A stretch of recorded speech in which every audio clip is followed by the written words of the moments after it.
Većina nas voli koristiti društvene mreže jer su zabavne i opuštene. Sara je baš poput nas. Voli putovati i često fotografije svojih avantura objavljuje na Instagramu. Upravo je zato njen profil zapeo za oko novom pratitelju.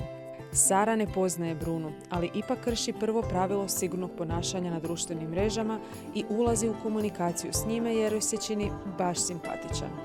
Sara i Bruno razgovaraju neko vrijeme i upoznaju se. Ono što Sara ne zna je da on to vrijeme koristi kako bi izgradio povjerenje i bacio udicu.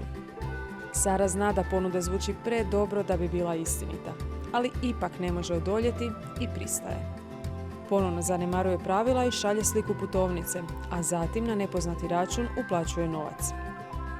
Prošla su 2 dana, a osim Bruninih poruka nestao je i njegov profil s Instagrama.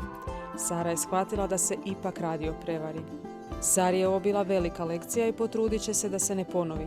Zaključala je svoj profil i namjestila sigurnosne postavke na najvišu razinu. I svakako više nikad neće strancima odgovarati na poruke.